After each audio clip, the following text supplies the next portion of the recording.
মার্কিন president Joe Biden রক্ষণশীল বিচারপতিদের সংখ্যাগরিষ্ঠ সুপ্রিম কোর্ট সংস্কারের জন্য জরুরি পদক্ষেপের পরিকল্পনা ঘোষণা করেছেন।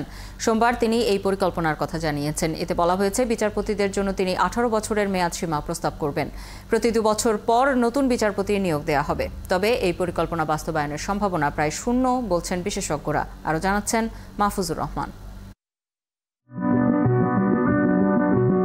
যুক্তরাষ্ট্রের প্রেসিডেন্ট জো বাইডেন সুপ্রিম কোর্টে ডোনাল্ড ট্রাম্পের প্রেসিডেন্সিয়াল দায় মুক্তির বিরোধিতা করে সংবিধান সংশোধনের আহ্বান জানিয়েছেন। এছাড়া সুপ্রিম কোর্টের বিচারপতির জন্য আজীবন দায়িত্ব পালনের পরিবর্তে নির্দিষ্ট মেয়াদের সীমা নির্ধারণের কথাও বলেছেন। সোমবার প্রকাশিত একটি নিবন্ধে বাইডেন লিখেছেন, মার্কিন জাতি সাধারণ তবে গুরুত্বপূর্ণ নীতির উপর প্রতিষ্ঠিত, তাই কেউই আইনের ঊর্ধ্বে নন। যুক্তরাষ্ট্রের প্রেসিডেন্ট এমনকি সুপ্রিম কোর্টের কোনো বিচারপতিও নন। বাইডেন আরও কিছু কার্যকরী নৈতিক বিধিমালার দাবিও করেছেন। এরই মধ্যে ওভাল অফিস থেকে দেয়া ভাষণে বাইডেনের সংস্কারগুলোর পরিকল্পনার কথা বলেছেন।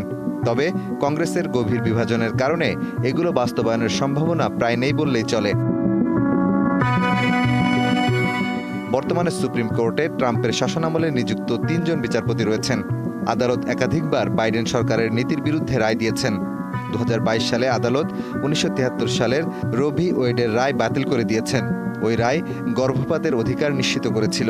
এছাড়া আদালত সম্প্রতি ফেডারেল এজেন্সিগুলোর ক্ষমতাও উল্লেখযোগ্যভাবে কমিয়ে দিয়েছেন। বাইডেন প্রশাসনের পক্ষ থেকে বলা হয়েছে, বাইডেন ও ভাইস প্রেসিডেন্ট কমলা হ্যারিস কংগ্রেসের সাথে সহযোগিতায় প্রস্তুত রয়েছেন। এই পদক্ষেপগুলো যে কোনো প্রেসিডেন্টের অযাচিত প্রভাব হ্রাস করবে। সুপ্রিম কোর্টের বিচারপতিদের জন্য বাইডেন 18 বছরের মেয়াদ সীমা প্রস্তাব করবেন। প্রতি 2 বছর পর পর নতুন বিচারপতি নিয়োগ দেওয়া হবে। এ বিষয়ে আইন বিশেষজ্ঞ স্টিফেন শুইন বলেছেন, বাইডেনের পরিকল্পনা বাস্তবায়নের সম্ভাবনা প্রায় শূন্য। তবে তিনি সম্ভবত জনসচেতনতা বৃদ্ধি করতে এবং সুপ্রিম কোর্টকে একটি নির্বাচনী ইস্যু হিসেবে উপস্থাপন করতে চাইছেন। মাহফুজুর রহমান, 71।